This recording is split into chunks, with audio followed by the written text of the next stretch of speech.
Hi friends, ఇవాళ మా చెట్టుకి కాసిన బర్బాటి కూర ఎలా చేయాలో చూద్దాం. ముందుగా ప్యాన్ పెట్టుకొని అందులో ఉల్లిపాయలు పచ్చిమిరపకాయలు వేసుకోండి. అందులో కొంచెం సాల్ట్ వేసుకొని మగ్గబెట్టుకోండి. కొంచెం మూత పెట్టుకోండి, అప్పుడు బాగా మగ్గుతుంది. ఆనియన్స్ బాగా మగ్గిపోయిన తర్వాత అందులో టమాటాలు వేసుకోండి.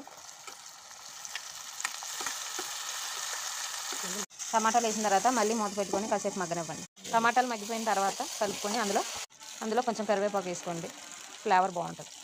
కరివేపాకు వేగిపోయిన తర్వాత అందులో బర్బాటీలు వేసుకోండి. ఇది బాగా కలుపుకున్న తర్వాత వాటర్ వేయకుండా మగ్గబెట్టండి. వాటర్ వేస్తే టేస్ట్ మారిపోతుంది. అది కూర మూత పెట్టుకొని మగ్గబెట్టుకున్న తర్వాత అందులో కొంచెం ఎక్కువ వేసుకోండి పసుపు. యాంటీబయాటిక్ కాబట్టి ఈ కాలంలో జ్వరాలు ఎక్కువ ఉంటాయి కాబట్టి పసుపు ఎక్కువ వేసుకోండి. టేస్ట్ కూడా చాలా బాగుంటుంది. మనం చిల్లీస్ ఎక్కువ వాడతాము ఇందులో.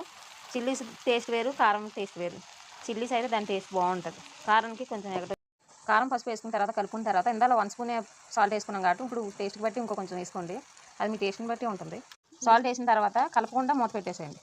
సాల్ట్ వేసుకున్న తర్వాత మూత పెట్టుకొని ఒక 15 మినిట్స్ అలా మగ్గనివ్వండి. టేస్ట్ బాగా మగ్గితేనే టేస్ట్ బాగుంటుంది. మూత తీసుకున్న తర్వాత ఇలా ఆయిల్ అంతా బయటకు వచ్చినంత వరకు వేపుకోండి. అలా వేపుకుంటే బాగుంటుంది. ఇలా ఆయిల్ అంతా బయటకు వచ్చిన తర్వాత మనం ఎంతగానో వెయిట్ చేస్తున్నాం, కూర రెడీ అయిపోయినట్టే. చిక్కుడుకాయ టమాటా కూర ఎలా చేసుకోవాలో చూశారు కదా. ఈసారి నుంచి ఇలా ఫాలో అయ్యి ఒకసారి ట్రై చేసి చూడండి. నచ్చితే లైక్ చేయండి, షేర్ చేయండి, సబ్స్క్రైబ్ చేయండి. టమాటా బర్బటి కూరని ఇలా సర్వ్ చేసుకొని, మనం రెడీ చేసుకున్న టమాటా బర్బటిని ఇలా సర్వ్ చేసుకొని కరివేపాకుతో సర్వ్ చేసుకోండి. చాలా బాగుంటుంది. కొత్తిమీర వేసుకుంటే అదొక టేస్ట్ మారిపోతుంది. కరివేపాకుతోనే సర్వ్ చేసుకోండి. దీన్ని రైస్లో కానీ చపాతీలో కానీ తింటే చాలా బాగుంటుంది.